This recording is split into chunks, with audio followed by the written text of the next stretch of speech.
영상은 없고요. 영상은 없고 사고 현장 약도만 있습니다. 어떻게 된 건가요?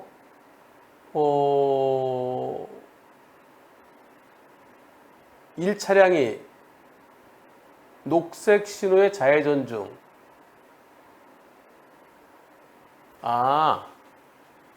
이 차가 녹색 신호인데 직진해야 되는데 좌회전했네요. 그리고 신호 위반이네요. 예, 이 자동차가요. 그리고 녹색 신호에 직진 중인, 이렇게 자기 신호에 따라 직진 중인 오토바이를 들이받았네요. 그렇다면 지금 사고 난 오토바이 자기 신호에 따라서 오고, 여기서도 불법 이제 신호 위반 좌회전했고, 그런 상황이라면은 일단 100대 빵이죠. 만약에 요 차가 들어오는 걸 보고서도 오토바이가 엄청난 과속으로 달렸다 그러면, 그럼 오토바이도 일부 잘못이 있을 수도 있겠지만, 둘 다가 똑같은 속도로 같이 들어왔다 그러면 100대 빵이어야 되는 사건입니다. 자, 상대편에 신호위반 좌회전 사고가 났습니다. 지난 1월 달에요. 부산에서 있었던 일입니다. 삼거리 교차로에 저는 스쿠터를 타고 정차하다가 직진 신호받고 출발했는데, 맞은편의 상대편은, 그러니까 지금 막 출발했으니까, 그러니까 과속이나 그런 것도 아니죠. 내가 출발하는데 상대 측에서 직진 신호 위반 좌회전을 사고가 났습니다. 그럼 100대 빵이죠. 가해자는 지금 형사재판 받고 있네요. 막상 사고를 당해보니까 주변에 아무리 물어봐도 4주 진다, 2주 진다, 3주 진다, 4주 진다, 이 정도는 빠삭한 사람들이 많대요. 4주 정도에 관한 지식들만 있고 그 이상은 도저히 누구도 아는 사람이 없답니다. 직장도 걱정되고 후유증도 걱정되고 도대체 뭘 어떻게 해야 되는지, 어디에 물어봐야 되는지, 제가 치료받고 재활하는 것보다 이거 후유증 어떻게 되는지, 내 손해배상 어떻게 되는지, 직장은 어떻게 되는지 이런 게 더 걱정됩니다. 자, 그러면서 아이고 슬개골골절, 슬개골이라서 무릎에 만지면 딱딱한 뚜껑 뼈요. 대퇴골절, 허벅지뼈 골절 냈다는 겁니다. 안아골절, 눈두덩이. 회사원이고 급여가 평균 600만 원 된답니다. 세금 신고됐고요. 완성차 서비스센터 자동차 보수도장 기사로 근무 중입니다. 100대 빵인데요. 18주 진단이랍니다. 18주 진단이 있나요? 보통 저 정도면 12주 진단이었을 텐데요. 뭐 12주나 18주나. 진단이 중요한 게 아니고요. 장애가 남느냐 안 남느냐가 중요한 겁니다. 대학병원에 수술받고 계속 재활병원에 입원 중입니다. 궁금증은 앞으로 어떻게 해야 될까요? 주위에 대물에 대해서 아주 2주 진단, 3주 진단, 뭐 4주까지는 빠삭한 친구들이 있대요. 근데 이렇게 큰 사고는 나 그런 거 안 해. 몰라. 손해사정사와 교통사고 전문 변호사 어떤 게 유리한가요? 교통사고 전문 변호사가 우리나라에 얼마나 있나요?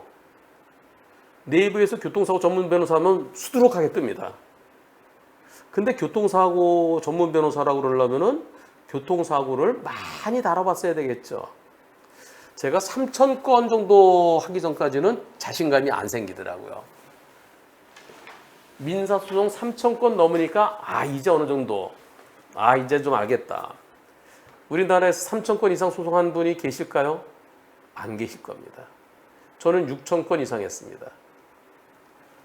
그래도 뭐 몇백 건 뭐 한 분은 계시겠죠. 한 1,000건 정도 하면 그 정도는 계실 수도 있습니다.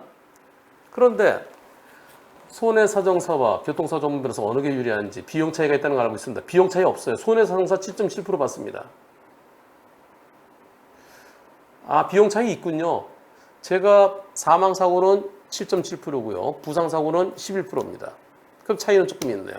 그런데 손해사정사와 교통사고 전문 변호사 어느 게 더 유리한지, 그거는요,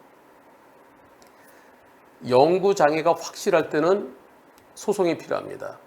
소송해야 될 사건이면 변호사를 선임해야 되죠. 근데 장애가 불투명하다. 장애가 남을지 안 남을지, 그리고 장애가 한시장애 조금 남을지 영구장애 남을지 불투명할 때는, 그때는 변호사보다 손해사정사가 더 나을 수도 있습니다. 왜냐하면 변호사 중에 어떤 분은요, 보험사랑 이거 대충 합의합시다 이러는 변호사분들도 계세요. 저는 그러지 않습니다. 저는 소송실이 있다 싶으면 바로 소송합니다. 즉 제가 활을 쏴요. 양궁을 쏴요. 활을 쏴서 10점을 맞힐지 9점을 맞힐지 최소한 8점 이상 맞힐 수 있다. 그런 자신감이 있을 때 쏘는 겁니다. 근데 내가 활을 쏘는데 중간에 바람이 휙 불어갖고 그 표적지가 딱 옆으로 빗나가면 그럴 수도 있잖아요. 그래서 내가 활을 쏠 때는 바람도 안 불고 오늘 일기예보에서 오늘은 바람 안 불어. 내가 실수만 안 하면 난 여태까지 쭉 최소한 이건 내가 8점 이상이야. 이 정도가 돼야 소송하는 거죠. 그게 바로 장애입니다. 장애. 근데 대퇴골절이면은 허벅지뼈가 부러졌으니까 여기다 쇠 박는 수술하면은 못 걸어요. 걸어 다니려고 그러면 최소한 한 8개월 또는 1년 이상 걸리는 경우도 있어요. 또 뼈가 잘 안 붙는 경우가 있습니다. 그럼 재수술이 필요할 수도 있어요. 그런데 허벅지뼈 그 골절된 거는 장애가 거의 인정이 안 돼요. 허벅지뼈 뼈 중에서요.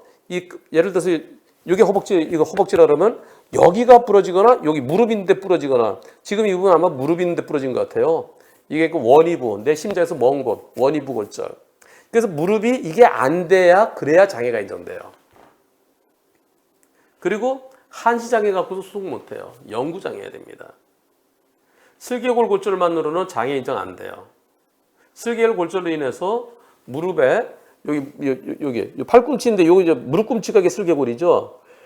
이게 골절되면서 이 안에 그 관절염이 오면은 그럼 10% 영구장애 인정되죠.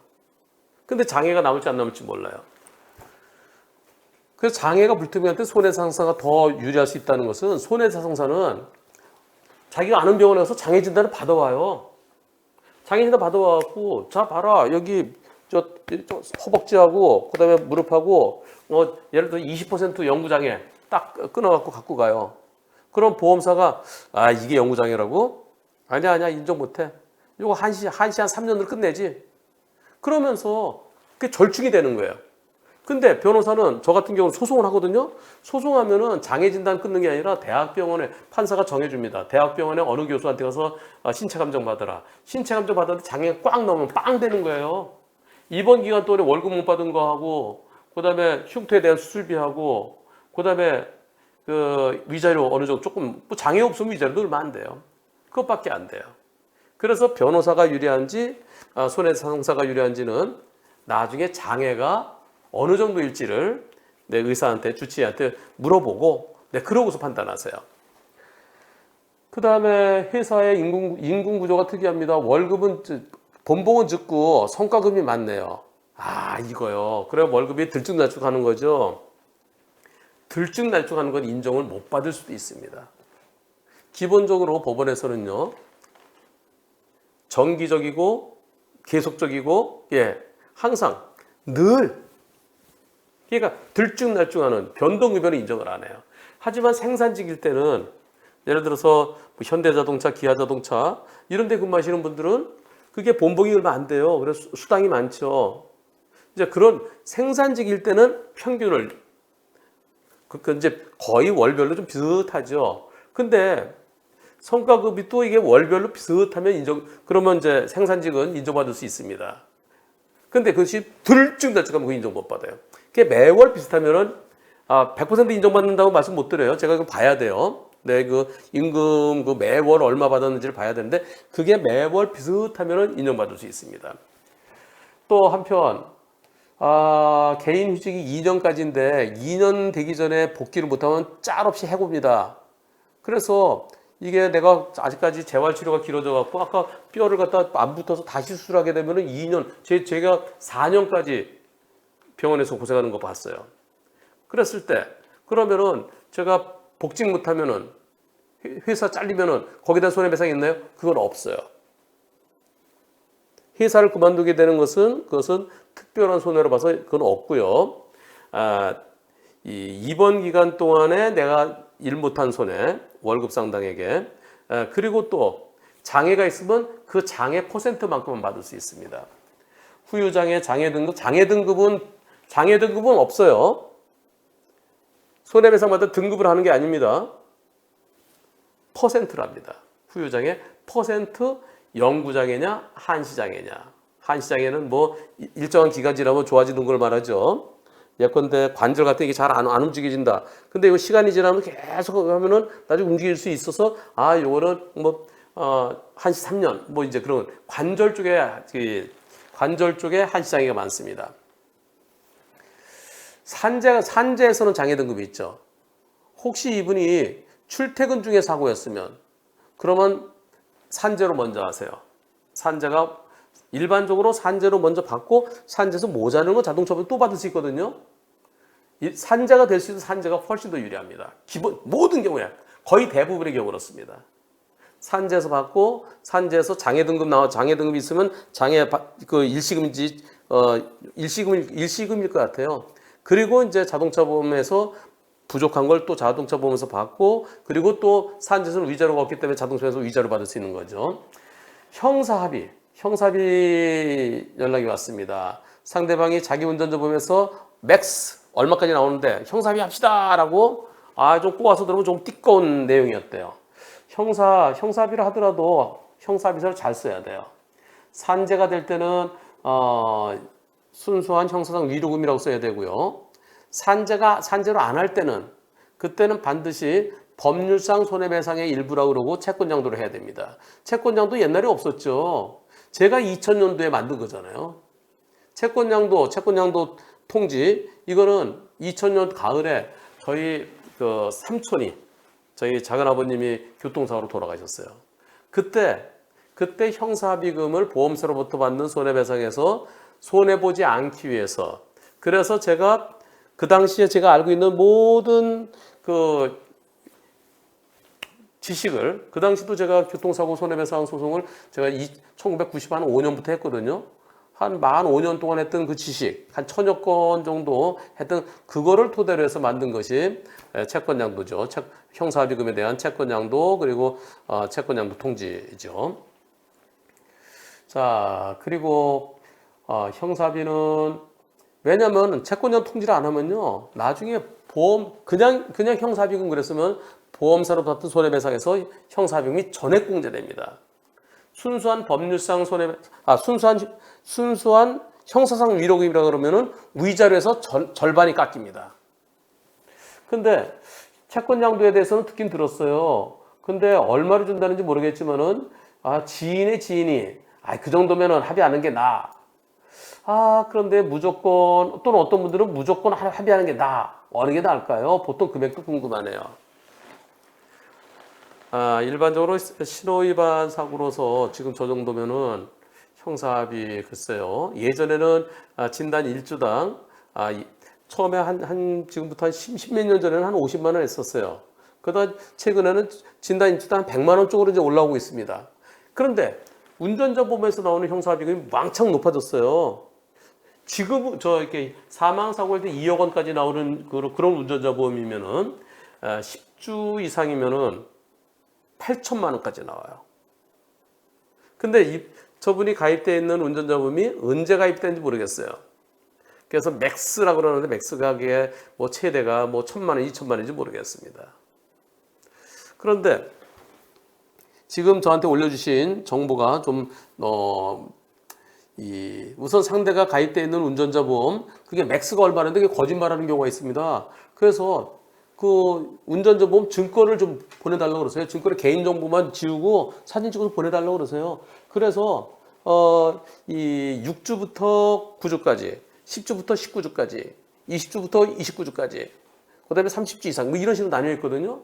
그 최고가 얼마인지 그럼 최고가 옛날 거 조금밖에 안 되면 당신 너도 좀 보태라고 얘기할 수 있는 거고요.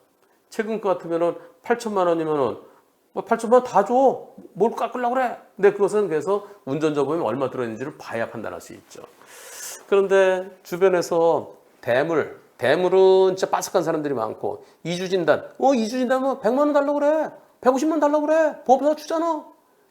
그런 거. 그거는 빠삭한 게 아니에요.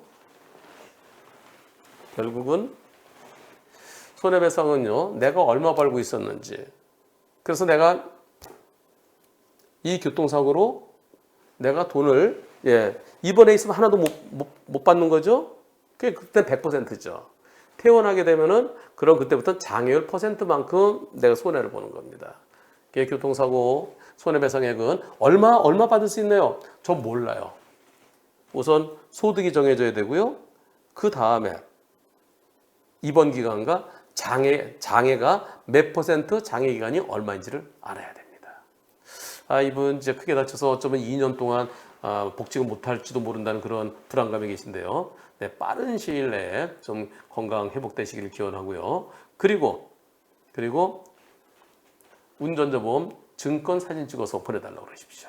운전자 보험 하면 누가 생각나시나요? 그렇죠. 저 한문철이죠.